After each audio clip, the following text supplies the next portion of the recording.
All right, we're back with the Iron Sights podcast. Got the whole crew in the house, and we're going to talk about one of my favorite subjects, which is beer, because beer is delicious. It is delicious. It is delicious. I miss the taste of beer. Yeah, You miss it. Mm-hmm. Oh. Yeah, it's one of my favorite things in the whole world. But there are some impacts of that. Some are very obvious, and we wanted to talk today about the impacts of alcohol on performance and fat loss, and performance specifically around athletic performance. We could talk about cognitive performance and things, and those things will fall into this, but just on a high level, and cover some basics. And I think some of this stuff may be a bit obvious to folks, but other things may not be. Like, they understand that it's probably not good, but they don't really understand, the function of that and kind of what's going on. So we won't go too deep into the weeds, try to keep this high level, but give you some things to think about. Look, I think it's important that we know here, like, at no point in here are we going to suggest that you should just abstain altogether from alcohol.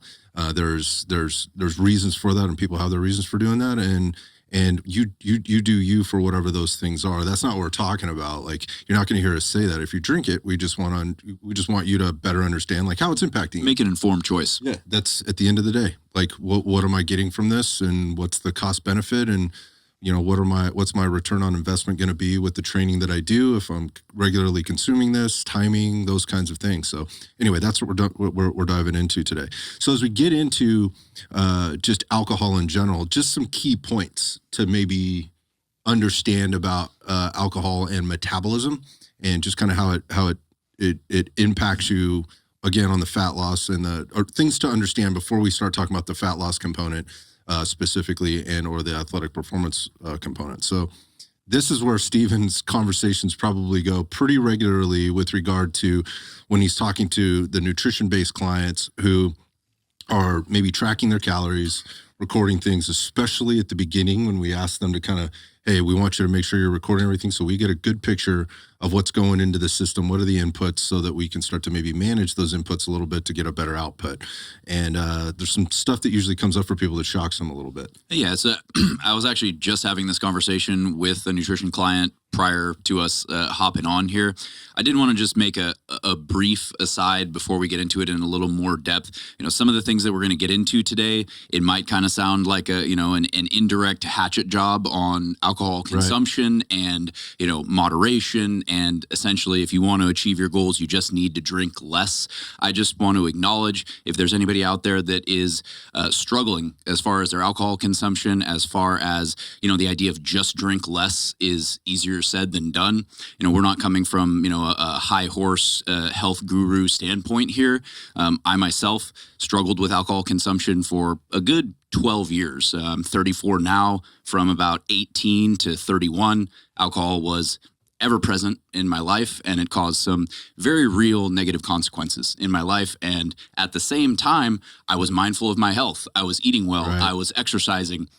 I was doing all the things, and just drinking less really wasn't an option for me for a long time. So I just wanted to acknowledge that again, that this isn't, the health and fitness people telling you to, just stop or just drink less, because for some people that is easier said than done. So with that said, the conversation that I was having with an individual today, again, talking about tracking his calories, being more meticulous with it. And he had mentioned to me, well, I had a few drinks a few nights and I didn't track those. And I was like, well, there's calories there, and those calories count. So we got into a conversation as far as, what are maybe some of the best ways to consume alcohol, because this is an individual that enjoys drinking alcohol, and it is very much tied to his social interactions. And for him, it's somewhat of a non-negotiable as far as, like, I'm not going to stop drinking entirely. So we got into some strategies as far as, how to do that, how to, make an informed decision and maybe make a little better choices as far as what alcohol you are consuming, what you're mixing it with, and also, just keeping tabs on it. So, one of the things that, that we have listed here that was a shock to him, and maybe we can get into it in a little more depth, was that when we consume alcohol, the body will prioritize metabolizing alcohol. That the body views alcohol as a poison, as a toxin. So if I'm eating, if I have a meal and I have a couple beers with that, the carbs, the fat that is in that meal, your body's like, we'll deal with that later. We need to address this alcohol first. And that can have a very real effect on your ability to lose weight. So your body does view alcohol as a toxin and prioritizes removing it first and essentially stops other functions until the alcohol is gone. And that was something he was like, really? Wow. Never thought of that. Yeah. So there's downstream effects of that, obviously, particularly when we're talking about performance, post-workout, pre-workout, things like that, which we'll get into. But, on the very high level, we're looking at, like, when you think about carbohydrates and proteins and fats, carbohydrates and proteins having 4 calories per gram, fats having 9 calories per gram, your alcohol is going to have 7 calories per gram. And like, when you look at like all calories being created equal, well, there's nuance in that. And you just mentioned that, and that is how your body utilizes that stuff. What's from a hormonal response, what's going on at the gut level, what's going on at the CNS. There's all kinds of things happening here. And in effect, again, without bashing it or doing a hatchet job on it, you're basically putting a poison into your system to some extent. Now, again, that's a very broad statement. There are some studies out there that suggest that maybe some level of alcohol consumption can be good for your health and maybe aid in performance. It's not a ton of them. It's not a lot of it. But at the same time, like, you're putting this extra 7 calories per gram of stuff that your body needs to get rid of first before it can then deal with the proteins, carbohydrates, and fats. Like, this is a thing, right? Mm-hmm. So yes, calories count. And yes, this particular type of calorie is harder for the body to get through, and it will prioritize that specifically.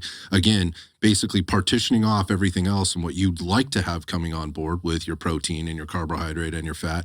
And it goes, nope, we basically, there's a little guy in there, a little guy in your gut and in your digestive tract that, like at the train, who pulls that lever and goes, nope, we're going to halt all this stuff until we get rid of this stuff and deal with it. Meanwhile, there's things going on, right, with the CNS system and the gut. And again, when we'll get into muscle protein synthesis and so forth. So anyway, important to pull that out of there. There's other impairments that happen there along the way too, though.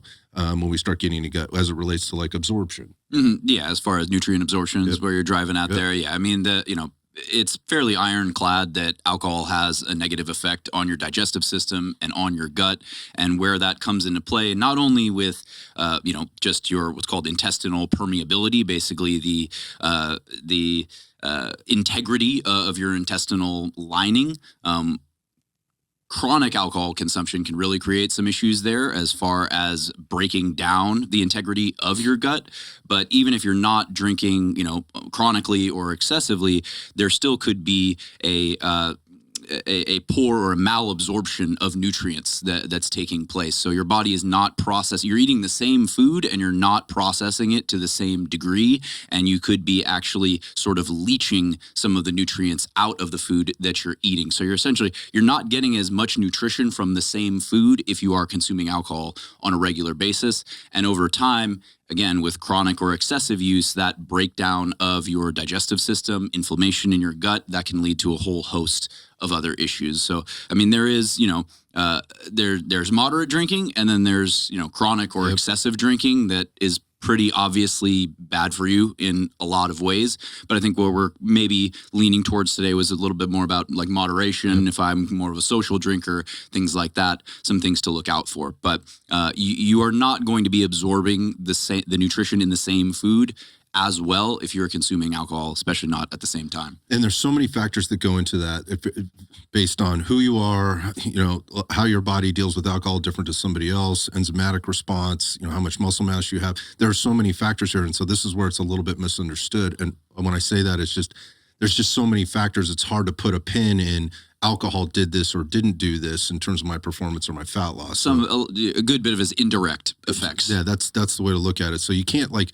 draw a direct line back to it, but we do know it will have these effects. And I think a little logic, if you put that together, would bring you to the conclusion like, yeah, maybe a little less is better for me, or, maybe I could be timing this a little bit better, or, planning around this a little bit better, which is what we'll get to. But so as we're moving through here, the next thing would be like what's going on from like a hormonal and muscle recovery consequence. So there's a lot of research on this, and again, it varies by person, but there's some things to understand. When you're putting alcohol in your system, it will increase cortisol levels. So people have all heard that's the big evil hormone out there. How do we get rid of cortisol? Cortisol is super important. It's part of the partitioning process.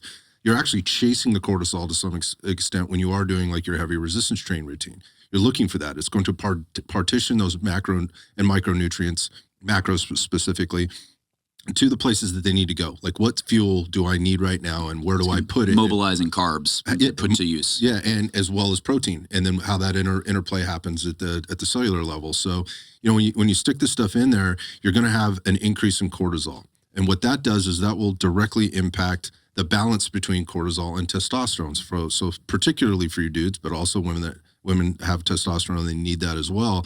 Like, basically what you're doing is you're throwing off your cortisol to testosterone balance. And we know how important testosterone is in terms of the muscle recovery process, and keeping hormones balanced. Again, anytime you downregulate something and upregulate something else, the same things have to happen throughout the system, the endocrine system, the metabolic system as well. So just understand, when you're putting that in there, that is going to have an impact. So again, could timing be an issue, be a thing that you might be able to manage around this? Like, one of the things to think about is, like, do I want to be following up my workouts with, a six pack, a beer, or going straight to the bar or whatever? I'm going to get my pre-party pump on, right? I go to the gym, I do my thing.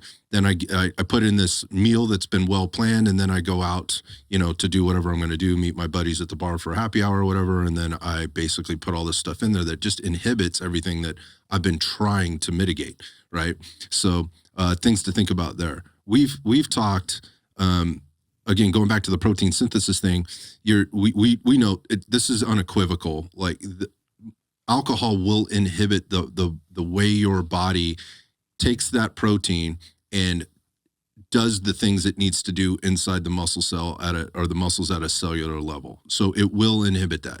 That's just what it is. Again, how much, for who, when, that's all going to be very dependent. But those are things to be aware of as we're moving down the path. It's gonna hinder your gains, essentially, and hinder your recovery. So I think we'll talk about this. There's a couple other points here as far as decreased recovery, but one point I wanted to make as far as the hormonal effects is that decrease in testosterone that can take place if you're regularly consuming alcohol, that can put you at higher risk for all types of metabolic syndrome. So raising your blood pressure, increasing your blood sugar, cholesterol, all of these. Again, it's not necessarily a direct effect, but if this is something that is chronic, that is happening on a regular basis over an extended period of time, over time, you really could affect or impact the health of your metabolism as a whole, your cardiovascular health.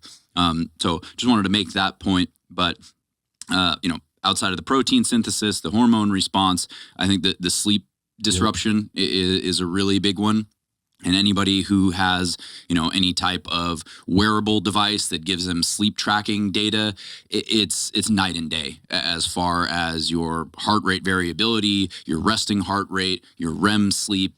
When you drink alcohol, it is like an immediate difference in terms of your sleep quality, and it could be your sleep quantity as well. No debate about this, right? I mean, this is heavily researched. Unequivocal. Yeah, 100%. So again, when we think about the downstream effects of this, let's say you're still you can metabolize that alcohol super quick, right? And it gets in your system, and or your body works through it or whatever. And now you're moving on to your proteins, carbs, and fats, and whatever else. But now we look at the sleep impact, and we know that low quality sleep will then start to impact things like insulin sensitivity and hormone response with regard to more hormone issues.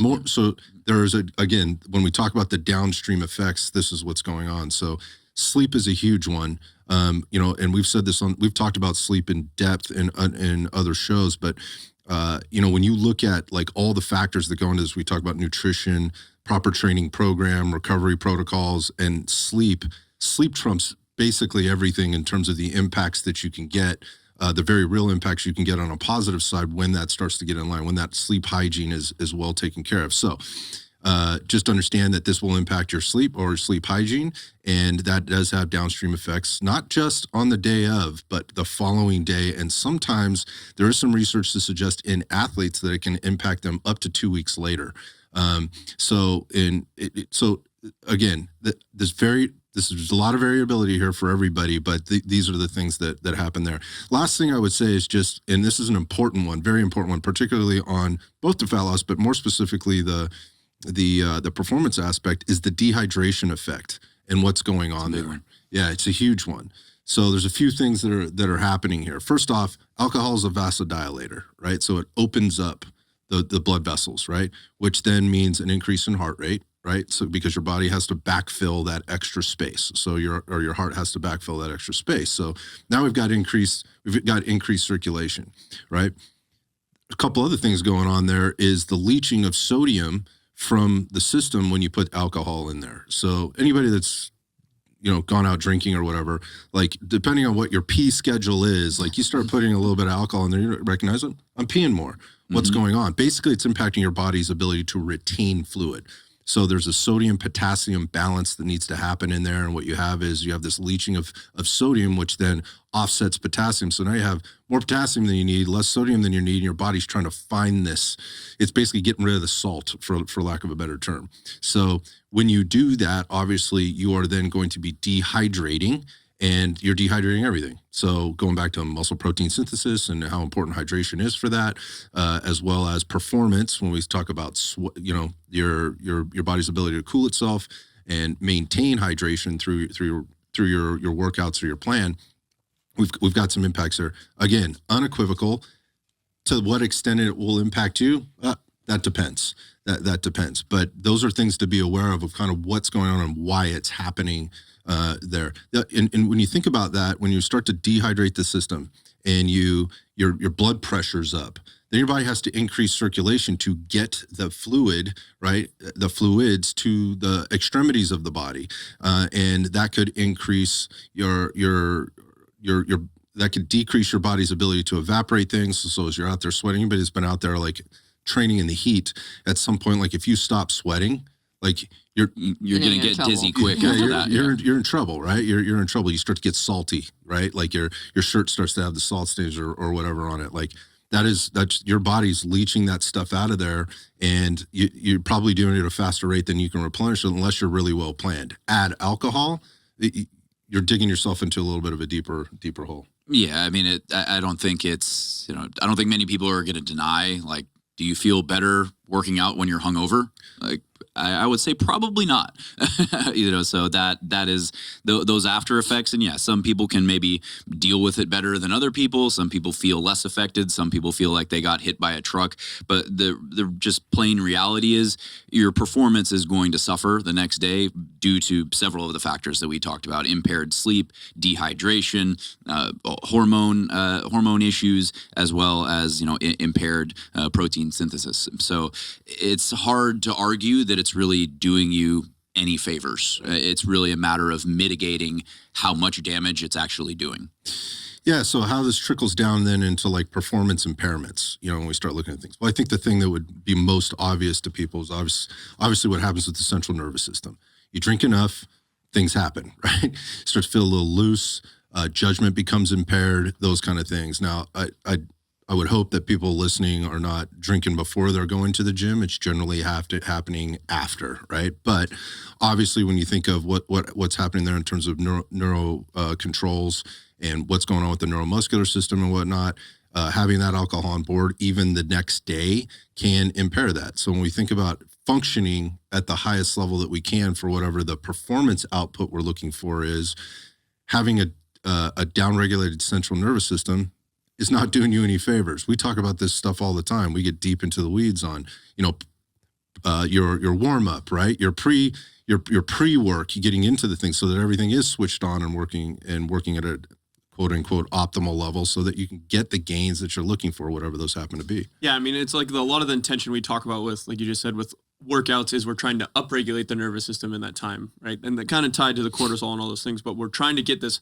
high turn on nervous system, this high response. So quick reaction times, quick recruitment patterns, good balance, good vestibular control and things like that. And so you can feel, even if it was the day before, like you feel a little off on the balance. Heavy. Yeah. Things feel heavy. You feel like you can't be as explosive or quick. And it's funny because we talked about, I have this conversation with clients a lot who don't even realize the correlation. Like they'll drink, they'll have a quite a few drinks over the weekend, maybe multiple days, and they'll come and they're like, why am I weaker today? Why can't I hit the weights that I was hitting? Yeah. And they're slogging, and you'll feel it. And people don't always make that connection, but it is a big connection for, even if it's the day after, right? Even if you're not currently drunk or whatever, it was the day before, there is going to be a downstream effect, and you'll feel it with that. So I mean, and the cognitive effects as well. So as far as like neurotransmitters and stuff like that, so you're talking about upregulating the system. So, but you're also talking about upregulating what's going on in the brain. Mm-hmm. Yeah, for sure. Yeah. So again, going back to intention and connection to what you're doing. So there's this, you party on the weekend, you party hard on Sunday fun day, right? And then you wake up the next day, go, I got to go sweat all that out. I got to go sweat out my transgressions, from the weekend. Look, these effects can be taking place for 24 to 48 hours afterwards. I already told you there's some research that supports that it can impair athletes up to 2 weeks after, in some of this stuff. So, when you think about that, like, how much sense does that make? Like, what am I really doing? We just kind of told you all the things that are going on there. Are you really sweating it out, or are you just slogging through, suffering? And trying to satisfy an emotional response to, or an emotion to what you did over the weekend, and somehow that makes you feel better? Maybe there's some value in that. Yeah. I don't know, but like physiologically, that's not really what's happening. Really, what you're doing is you're just putting your body that's already kind of in an impaired state, in a deeper impaired state when it comes to impaired and depleted. Depleted, right? Yeah, so you're undernourished. I'm dehydrated, so let me go sweat it out. Yeah. Which you probably don't have much sweat left, depending on how much you drank. It's not. Yeah, you're not sweating out the alcohol that you drank last night. Literally. It made me think about too. We were talking about one of those things is we're excreting salt. We're getting rid of those things. So if you ever drank, or you had a time where you got after it in that way, you can notice too. One of those things is, we talked about the calorie aspect of just the literal alcohol, but the calorie aspect of your body gets in the state of like, hey, it's 2 a.m. I was out drinking. I need food right now. And usually it's that hyper palatable, like super processed food that has high sodium, high fat, high carb, because your body is trying to refill on all those things that you're depleted from. So there's also the correlation of not just directly like all the other impacts of the alcohol directly we're talking about, but the decisions that you make after you have the alcohol, and the dietary decisions that you make from that night, and even the next day, you're like, oh, I want a big, greasy breakfast. Your judgment is impaired. Your judgment's impaired. Your judgment's impaired, and you're seeking kind of that comfort food because you feel like crap because you're hungover. Yeah. So let me just get whatever, the burger, whatever it is. Yeah. Maybe mentally it might make you feel better, but it's not really. Your body is seeking to replete, but at the same time you're still probably a little foggy. Especially if it's night of, making some poor decisions as far as, your choices.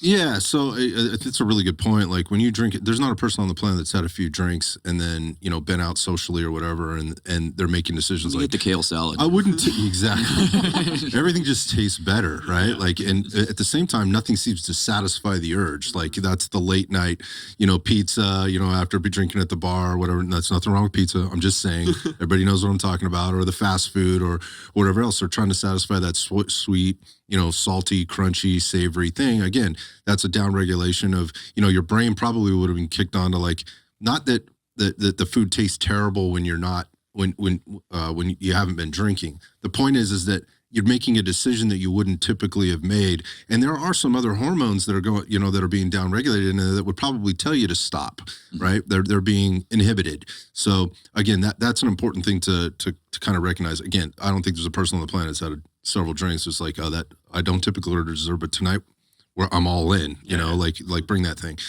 nothing wrong with dessert, eat dessert. Again, we're just talking about planning, managing things, and understanding how it impacts you.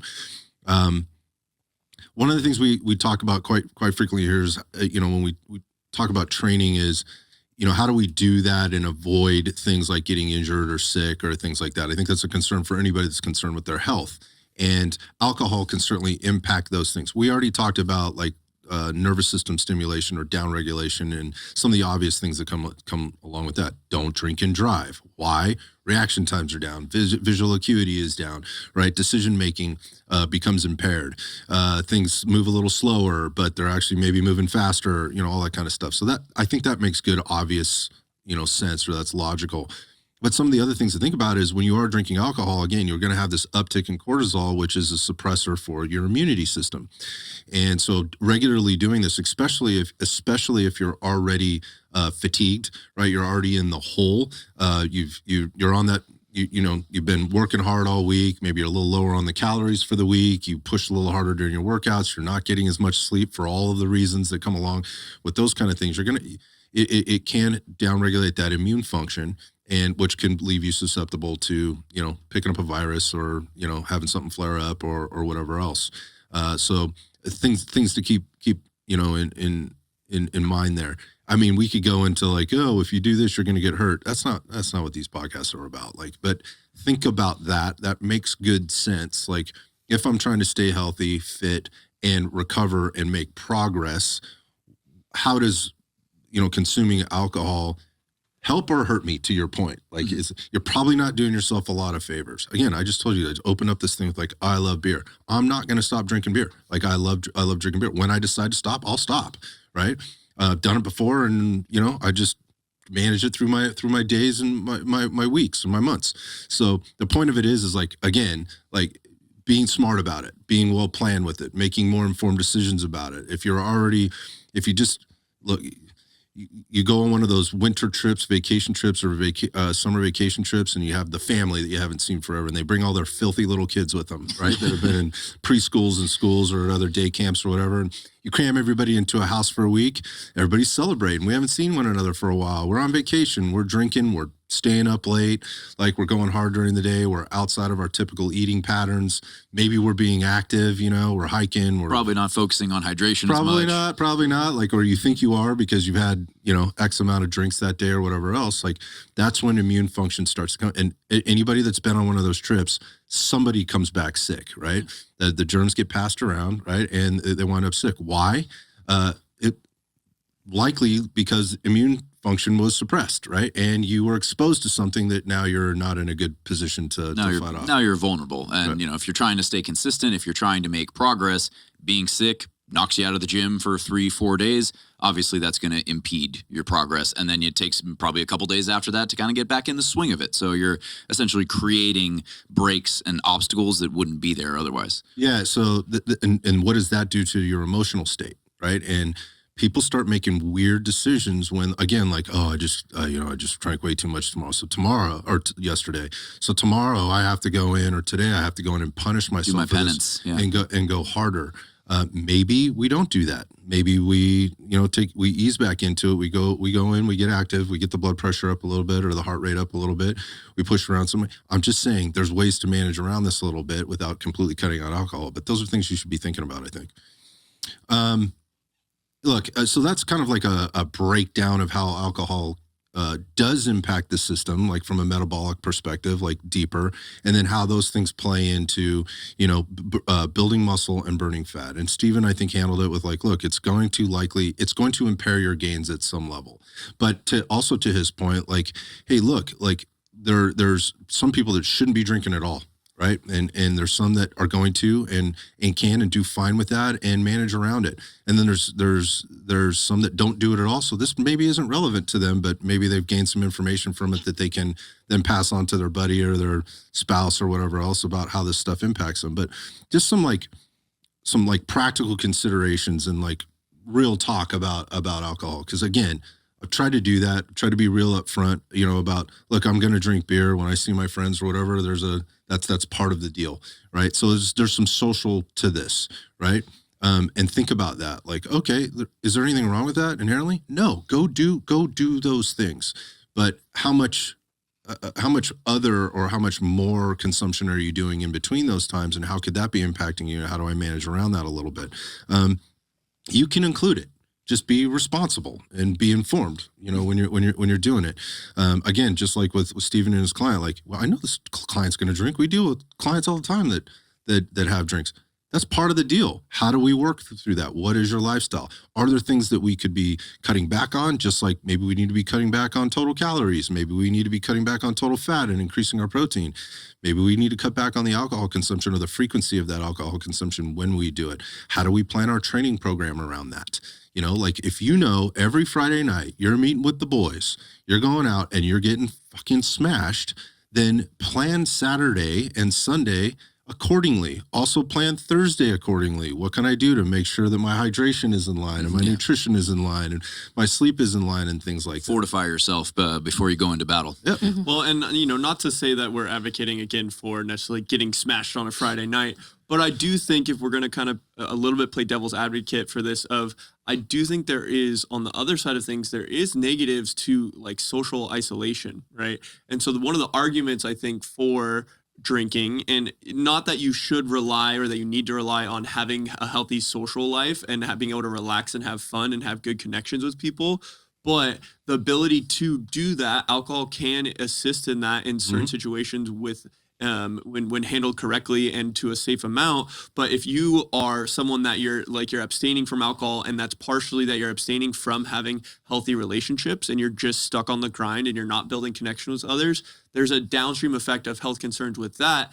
Obviously mental health, but then even physical health and things like that. So I think that's where alcohol can be a tool. Again, not saying that necessarily alcohol is good, but it can be a tool to allow yourself to have these social connections that are vital for your health as well. Yeah, that's a good point. I mean, that's playing the devil's advocate. And you can allocate for that, you know, accordingly. Exactly. As far as, you know, if you are somebody who's on a calorie deficit, I mean, your single shot of vodka might be it. is 95 calories. You know, your beer might be 120 to 130 calories. So you got to keep that in mind. Okay, if I'm going to have 4 beers, I might be having 500 calories of alcohol. You're going to have to dial something back in order to not spill over and get into, you know, an energy surplus. So, you know, it becomes harder if you're doing that on a regular basis. I've experienced with clients before where, you know, they maintain their deficit calories as far as what they are,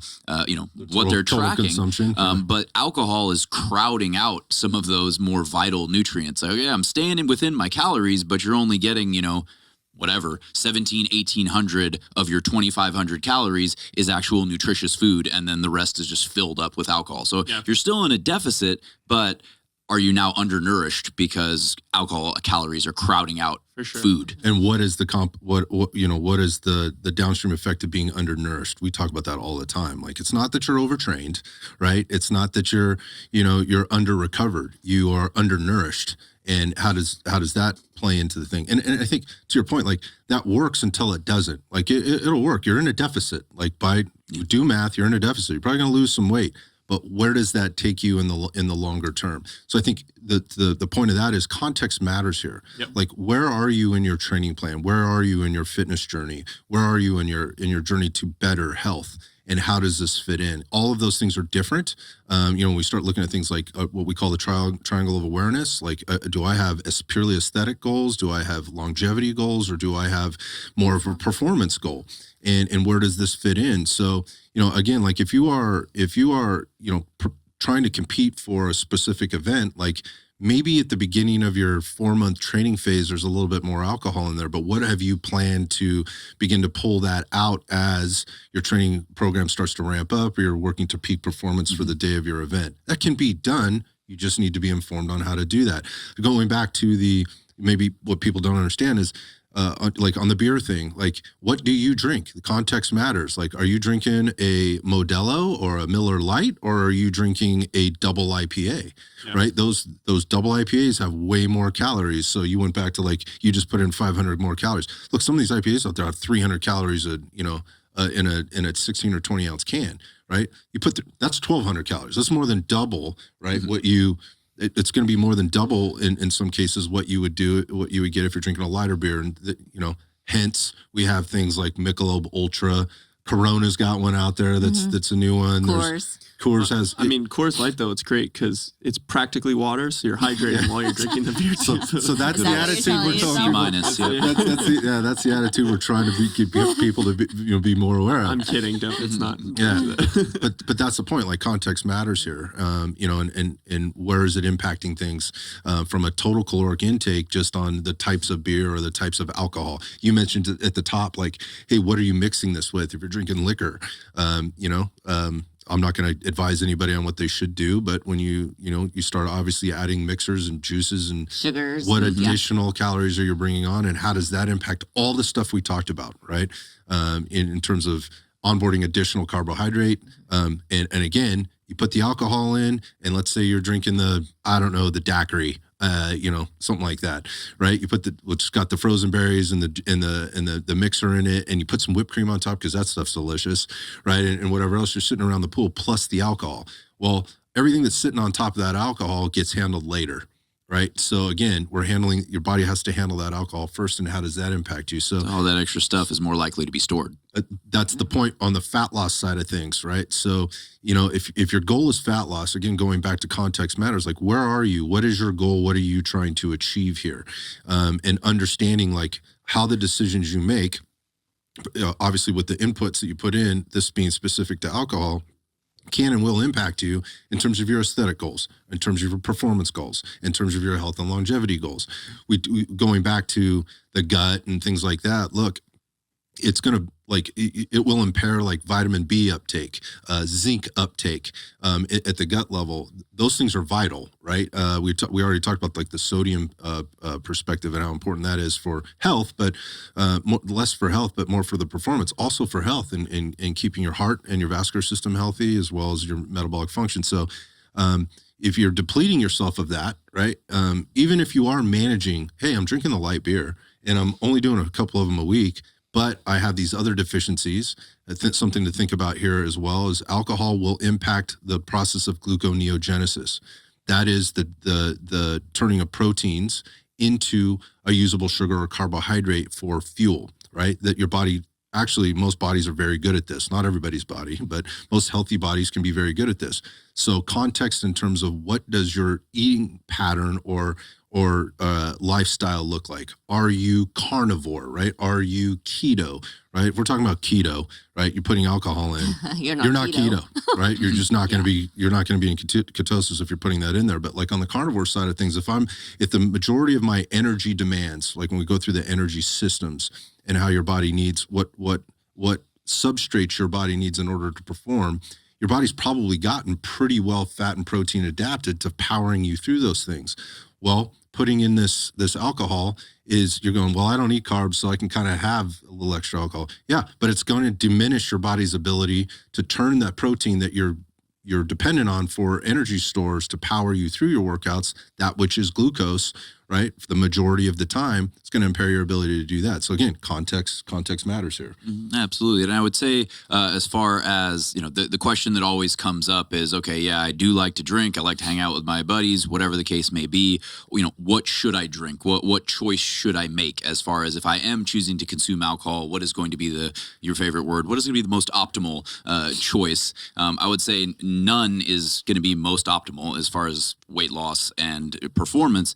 However, your body is actually going to have an easier time processing your liquor. So that's your vodka, your tequila, to a little less degree whiskey. There are less fermentation products in, say, a shot of vodka than there is in beer, than there is in wine. So I know the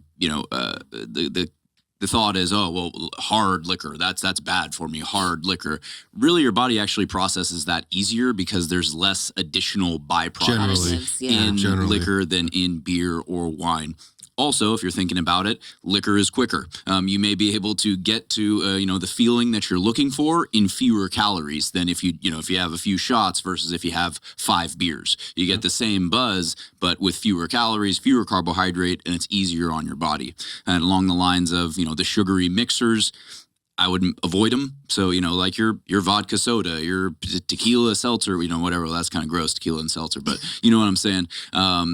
Just keep it a simple mixer, low calorie. The gentleman that I was talking with today, he likes like a vodka ginger ale, but he uses that, the brand's called Zevia. It's like a zero sugar ginger ale. So he's not getting any additional calories, but he's getting, a little more flavor with his vodka. So I would say if you are, concerned with weight loss, with performance, your clear liquors are actually going to be the best choice to make because there's less other stuff in them.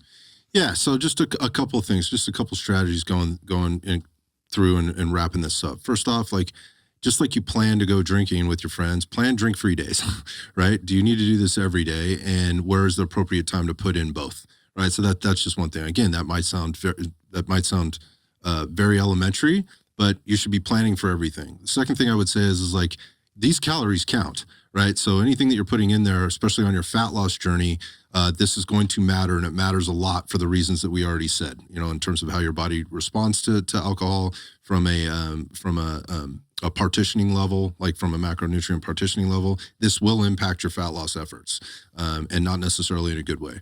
The other thing I would say is, again, thinking about the hydration and nutrient support, and we already mentioned that, hey, are there other things that you need to be aware of? Maybe I need to be drinking a little bit more water. Maybe I need to be getting those electrolytes on board pre and post, right? Maybe I need to make sure that my vitamin mineral supplementation program or plan is in place in order to make sure I'm offsetting, this a little bit. You got a little liver support on deck, something like that. That too, yeah, for sure. There are things that you can do to kind of aid the process. That's another one. And then, one thing you might say is earn your alcohol. It shouldn't necessarily be a staple in your diet. It's certainly not in mine, but I'm very mindful of hey, what am I doing to justify the additional calories that I'm putting in? Have I met my protein needs? Have I met my total caloric need? Am I getting the sleep that I need right now? Or is this going to be impacting me? Those things should be in front of the decision to drink or not drink. Where am I at right now prior to the decision to drink? Yeah. And the last thing I would say maybe on this is and encourage people to do or challenge people to do is do an audit on your alcohol consumption. Think about this for a second. I don't drink that much. I certainly don't drink as much as my buddy, Joe over here. He drinks way more than me, so I'm good. That's Joe. Why don't you take a look at yourself and what you are doing and what you aren't doing? And the best way to do that is to track it. Because whenever you do, I'm not saying you have to do it all the time, and you don't have to do it forever, but track it for a bit and understand what you're taking in, and not just for a couple of days. That isn't a true assessment for most people. I would say for the majority of people. I think, you track it for a couple of weeks and see how this thing lines up. Where are my heavy days? Where are my light days? What's my frequency look like? What are the total calories that I'm putting in? And if you're doing that, well, why don't you go ahead and track your macros too? I was just going to say, while you're at it, yeah. Are you hitting the goals that you've set for yourself? Because if you're not, then you should be tracking. And so at the end, what that really boils down to is being real with yourself, and then being real with your goals. And are you supporting those the way that you need to be? And if you're not, what adjustments can you make? We already said, I'm not saying don't drink anymore. Maybe that is the right answer for you. And for a lot of people, it probably is. But at the same time, it doesn't mean you have to completely abstain from it. It's just making different or better decisions around it based on all that information. I know it's a lot, and it was a kind of a quick run through on stuff, but I don't want to beat this up too much. Just maybe giving people some higher level, information on what to do. And I think when people ask that question, and that often happens in that social environment we were talking about, right? And again, we've talked about this before, you're the trainer in the room. Everybody knows you're the trainer in the room.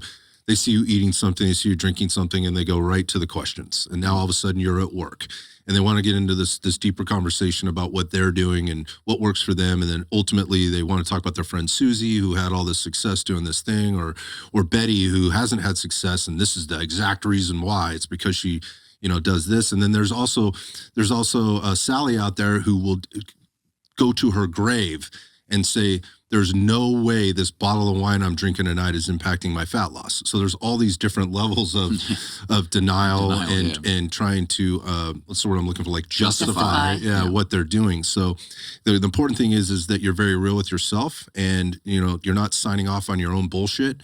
And at the same time, look or reach for help. Stephen mentioned at the top, like if you think you're doing your audit and you're going, fuck, man, this may be a little bit of a problem for me, then you should seek help. There's plenty of that out there. There's plenty of places to do that. You should not ever be afraid to ask for that help. On the balancing it side, like trying to figure it out a little bit better for yourself and how to fit it into your plan, then that's what we do, right? And that's what I would encourage people to do, is reach out to a coach. And that's what we do here. You can very easily do that to get like a consult with Stephen. If you just go to rdftrainonline.com, you can do that. We'll give you a free consult. Hey, let's talk about it. Track for a few days. Come in prepared. You know, we can kind of look at it. You can kind of think about it. Maybe just that tracking means maybe I don't need somebody to tell me, you know, how to manage this better. I can figure this out on my own. But for a lot of people, it's just maybe a little bit more awareness, how to balance things a little bit better. Maybe it's that supplement protocol that you're on. Like, hey, I'm going to do this, Stephen, right? Like, this is what I'm going to do as part of my lifestyle. How can I manage it better? Well, then go through a consult. It's free. You can do that. Again, rdftrainonline.com, or you can go to our virtual coaching page.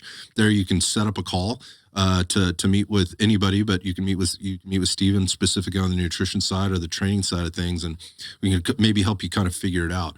But at the end, again, boozing is going to impact you. Period. End of story. How it impacts you, there's variability there. But if you're struggling, you're not getting the gains that you want, or you're not quite performing to the level that you want to, yet you want to still be putting some alcohol in your system. Look, sometimes it just means getting a little bit more direction, a little bit more help. So that's what we're here for. Reach out. Happy to do that for you.